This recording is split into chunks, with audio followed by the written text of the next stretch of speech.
Hello students, आप सभी का स्वागत है आज का हमारा न्यू टॉपिक पर।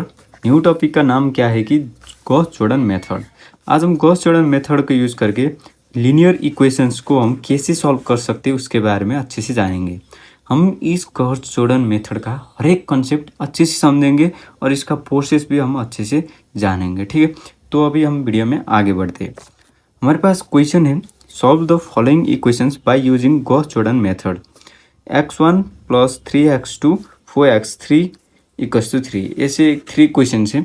अब हम क्या करेंगे कि गॉस एलिमिनेशन मेथड में क्या करते थे कि हम मैट्रिक्स के फॉर्म में लिखते थे हम इस इक्वेशंस को, और जो मैट्रिक्स का जो A B C D E F G H I ऐसे है तो हम ये 3 एलिमेंट्स को 0 बनाते थे। ठीक है, तो हम गॉस जॉर्डन मेथड में क्या करेंगे कि हम ये डायगोनल एलिमेंट्स को ऐसे ही छोड़ेंगे वो, और ये तीनों को भी 0 बनाएंगे। आपको समझ में आ रहा है? हम क्या करेंगे कि A B C D E F G H I ये है तो हम ये 6 एलिमेंट्स को हम क्या करेंगे 0 सेट करेंगे, और बीच का डायगोनल एलिमेंट से उसको फाइंड करेंगे।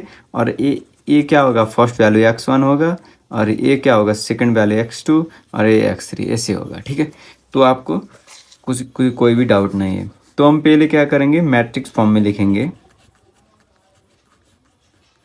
इस इक्वेशन को।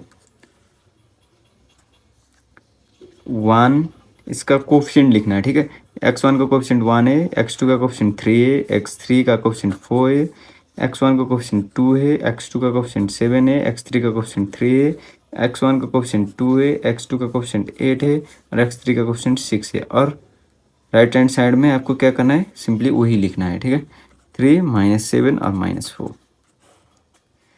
और आपको क्या करना है, पहले हम इस तीनों को 0 सेट करने की ट्राई करते हैं।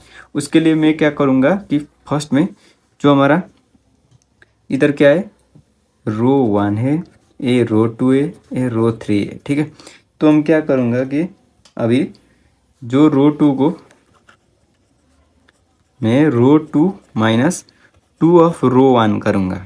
ठीक है, तो क्या होगा कि रो 2 कितना है 2 है, -2 इंटू 2 कितना है 2 इंटू 1 2 होगा, तो 2 - 2 कितना आएगा 0, ये हमारा 0 हो जाएगा। और मैं और क्या करूँगा, रो 3 को भी वही करूँगा। रो 3 क्या है 2 है, 2 - 2 इंटू 1 कितना आएगा 2 होगा, 2 - 2 0 होगा, ये 2 0 सेट हो जाएगा।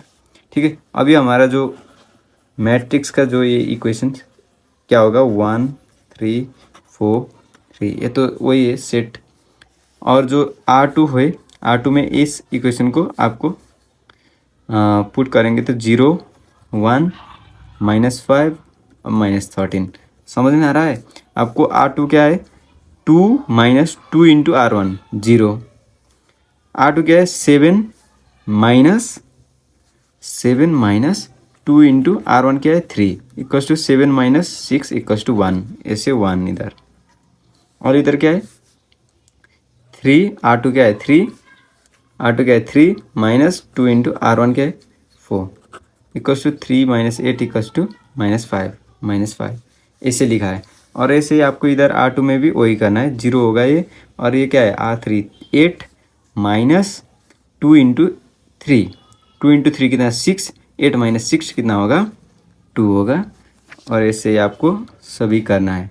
ठीक है, तो उसके बाद हम इसको 0 सेट करने के लिए हम क्या कर सकते हैं, R3 को 2 नहीं R3 में हम क्या कर सकते हैं 2 इंटू R2 कर सकते हैं। R2 को 2 इंटू R2 करेंगे, 1 को 2 से मल्टीप्लाई करेंगे 2 होगा, और 2 - 2 0 होगा। तो अभी हमारा जो इक्वेशंस आएगा वो क्या होगा,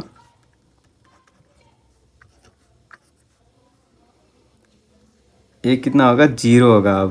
अब 0 होगा। ठीक है, तो R3 क्या है -2 - 2 इंटू 4 -2 - 8 कितना है इसका वैल्यू -2 -10, इससे कर रहा हूँ मैं। ठीक है, -2 प्लस 10 इक्वल्स टू 8 होगा, और इधर क्या है 16। अब हमारे इधर आपको कुछ दिमाग लगाने की ज़रूरत है। अब हमको क्या करना है, ये तो गॉस एलिमिनेशन मेथड तक ही हुआ, ठीक है। इससे अब गॉस जॉर्डन में क्या होगा कि इन तीनों को भी जीरो करना है, ठीक है, इन तीनों को भी जीरो करना है आपको।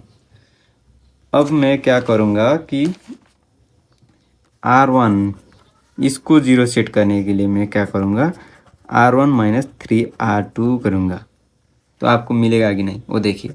R1 क्या है 3A, 3 R1 क्या है 3A, 3 माइनस 3 इंटू R2 कितना है 1 है, तो 3 माइनस 3 इक्वल्स टू 0, 0 आ रहा है ना। तो मैं इसको ज़ीरो बनाने की ट्राई कर रहा हूँ। तो अभी हमारा जो इक्वेशंस होगा वो क्या होगा 1, ये कितना 0 आएगा, और इसके 19 होगा। आपको वैल्यू सिर्फ पुट करना है, और 42, 0 1 0 माइनस 3,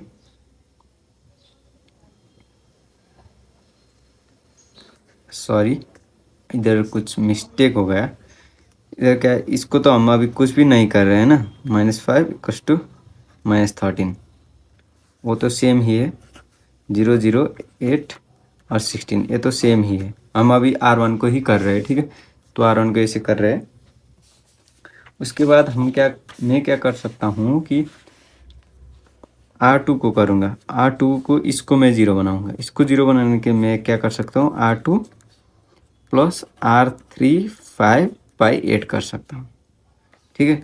तो ये करूँगा तो क्या होगा 1 0 19, ये सेम ही होगा ऊपर वाला, तो 42 0, और ये क्या होगा 1 ही होगा। और इधर आपको ध्यान लगाने की ज़रूरत है, R2 क्या है, R2 कितना है -5 है, प्लस R3 कितना है 8 है, इंटू 5/8, 8 8 कैंसिल, -5 प्लस 5 हो गया ये 0, ये 0 आ गया। उसके बाद इधर क्या होगा -3 होगा, वैसे ही कैलकुलेट में कैलकुलेट करो आप, ठीक है। उसके बाद अब हमारे को एक एलिमेंट इसको ज़ीरो सेट करना है, ठीक है। उसके बाद हमारा आंसर आ जाएगा। तो इसको सेट करने के लिए अभी मैं क्या करूँगा कि R1 माइनस 19 R3/8 कर दूँगा, ठीक है। तो अभी हमारा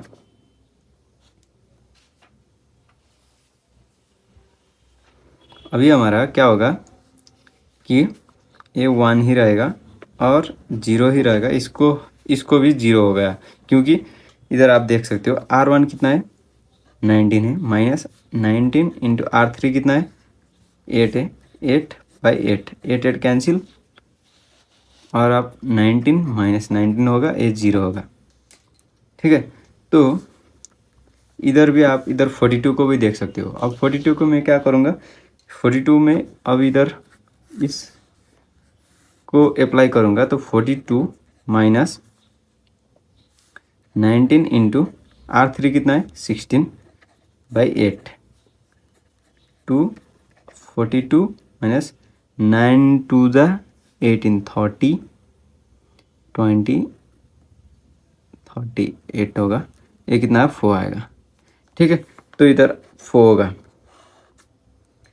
तो उसके बाद आपको कुछ भी नहीं करना है, 0 1 0 और सब सेम है, और 0 8 और ये 16 है। तो आपको क्या करना है, लास्ट में सिंप्लीफाई करना है।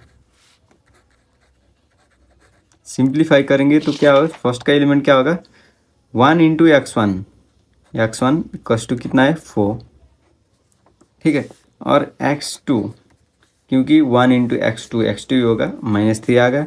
और इधर क्या है 8 इंटू x3 इक्वल्स टू 16 है, तो x3 का वैल्यू कितना है 16/8 इक्वल्स टू 2। हमारे पास अभी वैल्यू x3 का 2, x2 का -3 और x1 का 4 आ गया। आप इधर इस वैल्यू को इधर आप पुट करके देख सकते हो, वैल्यू वही आएगा। जैसे कि इधर क्या है x-1 का वैल्यू कितना है 4 इन प्लस 3 इंटू x2 का वैल्यू कितना है -3 और प्लस 4 इंटू x3 का वैल्यू कितना है 2 इक्वल्स टू 4 माइनस 9 प्लस 8 होगा और इसका वैल्यू आएगा 3 आएगा, 3 आ गया। तो आप इसे चेक भी कर सकते हैं आपका वैल्यू सही है या गलत है, ठीक है। तो कोई भी डाउट है आप कमेंट सेक्शन में कमेंट करिए, हमारे चैनल को सब्सक्राइब करिए। मिलते हैं अगले वीडियो में। Bye bye students.